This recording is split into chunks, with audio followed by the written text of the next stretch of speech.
as possible during this pandemic. So the Democrats have an opportunity to reshape the next. But we have been talking about truly is that resetting of priorities for Congress. We have to make sure that we are prioritizing the American people. And that's not only in the forms of adequate cash payments, but that's in the form of, again, right, figuring out how to freeze rent, how to freeze mortgages, how to freeze evictions, how to take care of people who are struggling with the student debt. What do we do when it comes to healthcare? Can we finally agree that we need universal healthcare and provide that to every single person?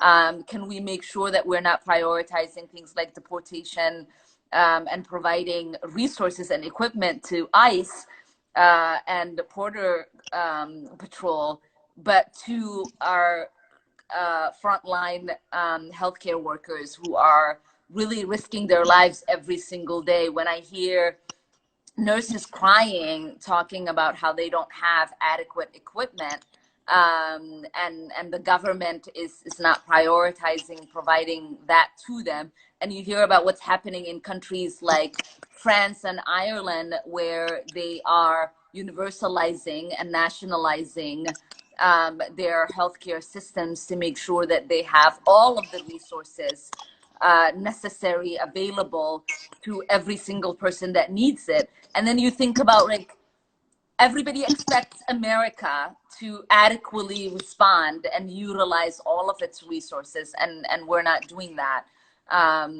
when we can.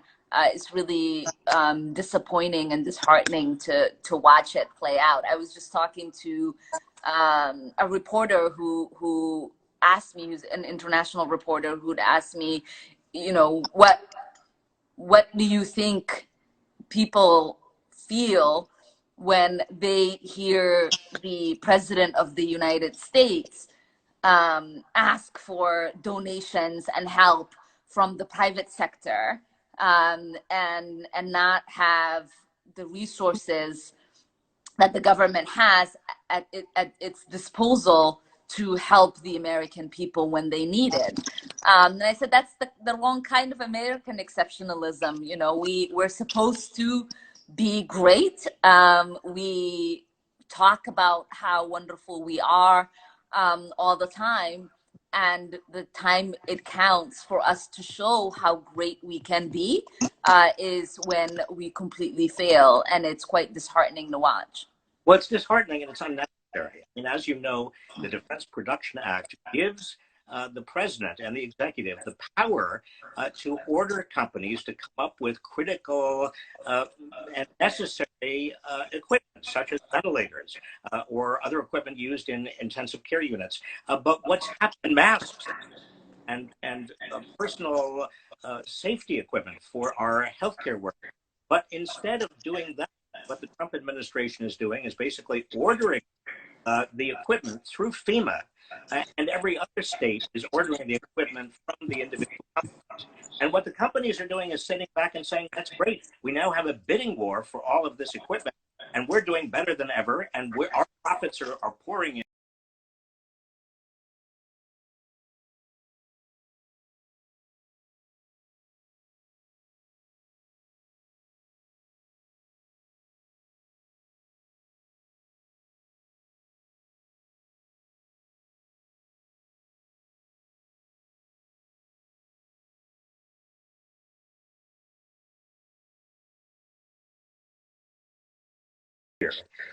And you've mentioned both of them, and I've